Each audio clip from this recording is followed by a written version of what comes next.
President Donald Trump has reignited a national debate with a sweeping executive order targeting cashless bail systems across the U.S. But why is he taking this action, and what does it mean for public safety, the justice system, and communities nationwide? Let's break down Trump's rationale, the controversial policy details, and the fierce arguments on both sides. Cashless bail, also called zero bail, allows low-level offenders or non-dangerous defendants to be released from jail pretrial without paying a bond. The goal is to reduce jail overcrowding and address systemic inequality where wealthier defendants could afford bail while poorer ones languished in jail. Since 2020, states like New York, New Jersey, and California have implemented reforms to phase out or limit cash bail. But critics, including Trump, argue these policies have dangerous consequences.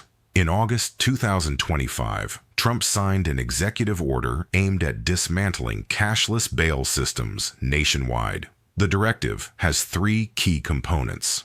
1. Funding threats. First, the Attorney General must compile a list of jurisdictions using cashless bail. Federal agencies will then identify which funds, grants, contracts, or programs to withhold. This includes law enforcement grants, community development funds, and infrastructure contracts.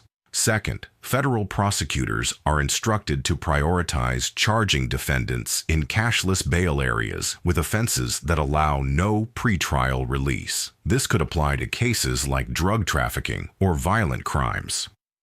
3.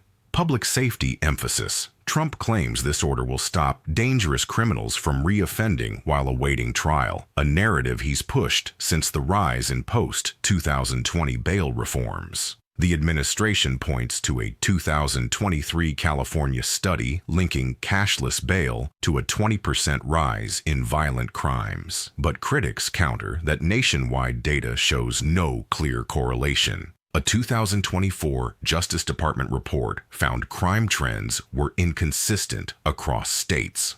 Trump's order isn't just about policy, it's a power play. By threatening federal funds, he's pressuring states and cities, especially Democratic-run areas like Washington, D.C., to abandon reforms. But this raises constitutional questions.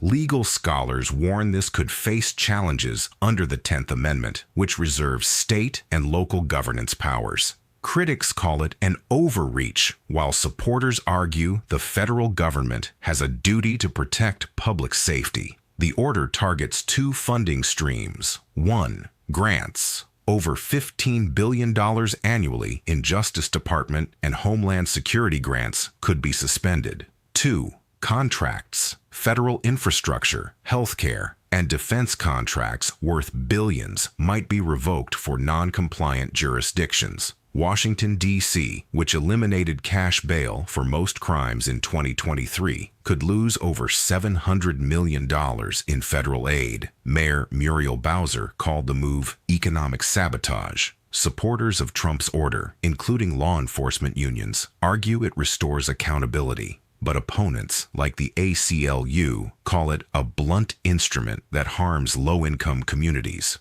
Implementation faces hurdles. The Justice Department must first finalize the list of jurisdictions, a process expected to take months. Legal battles are inevitable, with the NAACP and states like New York vowing lawsuits. Trump's order aligns with his tough-on-crime messaging, appealing to suburban voters alarmed by rising crime. But opponents argue he's exploiting fear for political gain. Trump's executive order is a lightning rod in the broader debate over justice reform. Is this a necessary step to curb crime or a punitive rollback of progress? The answer depends on who you ask. As the legal and political battles unfold, one thing's certain: this issue isn't going away.